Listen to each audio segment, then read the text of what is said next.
صحابہ میں سب سے لمبی عمر پائی ہے حضرت سلمان فارسی رضی اللہ تعالیٰ عنہ نے۔ 350 سال ان کی زندگی ہے۔ اتنی زندگی صحابہ میں سے کسی کی بھی نہیں ہے جتنی حضرت سلمان فارسی رضی اللہ تعالیٰ عنہ کی ہے۔ بنیادی طور پہ یہ ایک مجوسی کے بیٹے تھے اور بڑے امیر کبیر خاندان سے تعلق رکھتے تھے۔ یہ اپنے باغ میں جاتے تو راستے میں ایک راہب کا کٹیا تھا، تو یہ گزرتے گزرتے اس کے پاس رکنے لگے، تو اس کی باتوں میں وحی کا اجالا تھا، تو اس کی باتیں اچھی لگنے لگیں۔ باپ کو پتہ چلا تو اس نے کہا کہ ہم مجوسی ہیں، آگ کو پوجتے ہیں اور یہ نصرانی ہے، تم اس کے پاس نہ بیٹھا کرو، کہیں تمہارا دین نہ لوٹ لے۔ لیکن ایسی طلب جاگ گئی تھی دل میں کہ وہ باز نہ آئے۔ باپ کو پتہ چلا تو اس نے گھر سے نکال دیا اور یہ دور جا کے کہیں ایک گرجا گھر میں ایک پادری کی خدمت کرنے لگے۔ اس نے ساری زندگی شفقت کے سائے میں حضرت سلمان فارسی کو رکھا۔ ناز و نعام سے پالا ہوا بیٹا گھر چھوڑ کے حق کی تلاش میں نکل کے اس کے گرجا گھر میں پہنچا تھا۔ جب اس کا آخری وقت آیا تو اس نے بلایا اور بلا کے کہا کہ میں زندگی کی سانسیں پوری کر چکا ہوں، اب میرے انتقال کے لمحے قریب آ گئے، تو نے بڑی میری خدمت کی ہے، تو میرے بعد تو غمودیہ چلے جانا، وہاں کا جو راہب ہے فلاں اس کا نام ہے، تو اس کی جا کے خدمت کرنا، تجھے حق مل جائے گا۔ حضرت سلمان فارسی کہتے ہیں کہ میں اس کی تدفین کے بعد غمودیہ چلا گیا اور جو اس نے نشانیاں بتائی تھیں اس نشانیوں کا راہب مجھے مل گیا۔ میں ایک زندگی گزاری اس کے پاس اور اس کی خدمت کرتا رہا اور میں حق کا متلاشی تھا۔ ایک وقت آیا کہ اس کا بھی آخری وقت آ گیا اور اس نے مجھے تنہائی میں بلا کے کہا کہ کوئی ایسا شخص نہیں رہا جس کے پاس میں تجھے بھیج سکوں، اور میرا وقت آخر آ گیا اور تو نے سچائی کے ساتھ حق کی تلاش میں میری خدمت کی ہے۔ میں تجھے پتے کی بات بتاتا ہوں، پلے باندھ لے، میرے انتقال کے بعد تو یثرب چلے جانا، نبی آخر الزمان کے ظہور کا وقت قریب آ گیا ہے اور وہ ہجرت کر کے وہاں تشریف لائیں گے۔ کہتے ہیں میں نے اس کو کہا کہ کوئی اور شخص بھی تو دعویٰ نبوت کر سکتا ہے، میں اتنی خاک چھانی ہے، ماں باپ کا دیس چھوڑا ہے، گلی گلی کی خاک چھانی ہے، تو کہیں میں دھوکہ نہ کھا جاؤں، مجھے نشانیاں بتاؤ۔ تو اس نے 3 نشانیاں بتائیں۔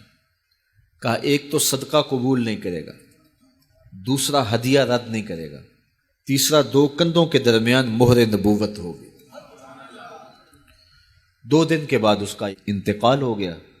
کہتے ہیں میں وہاں سے تدفین کے بعد اٹھا اور یثرب کی جانب روانہ ہوا۔ راستے میں ایک قافلہ تھا اور وہ یثرب ہی جا رہا تھا، تو میں ان کے ساتھ شامل ہو گیا کہ میری منزل بھی وہی ہے، لیکن انہوں نے مجھے اکیلا سمجھ کے پکڑ لیا اور غلام بنا لیا۔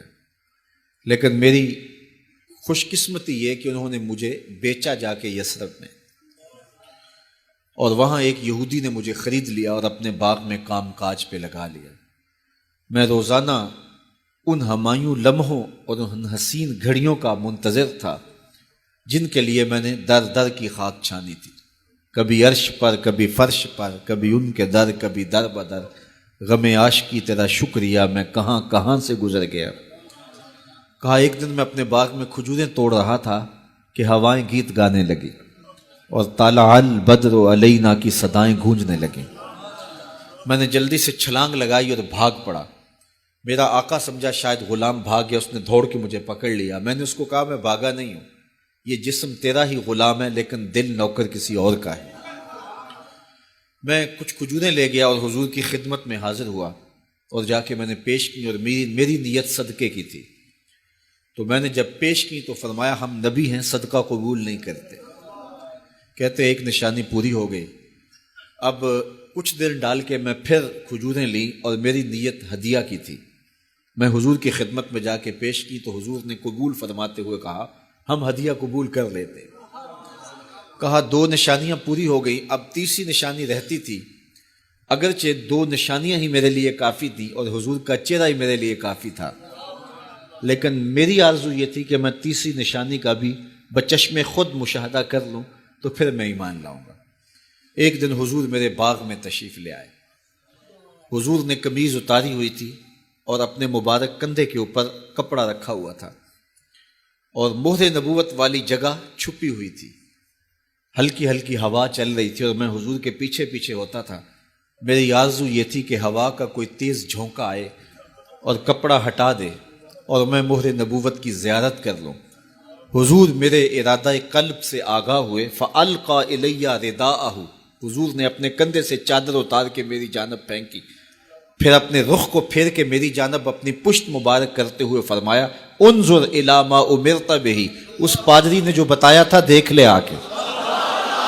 تو کہتے ہیں میں نے دیکھا تو حضور کے دو کندھوں کے درمیان مہر نبوت تھی، تو میں دوڑ کے لپٹ گیا اور حضور کے مہر نبوت کو چوم لیا اور میں حضور کا غلام بن گیا۔ تو لوگوں نے کہاں کہاں انتظار کیے، کتنی صدیاں کاٹیں، کس کس در کی غلامی کی۔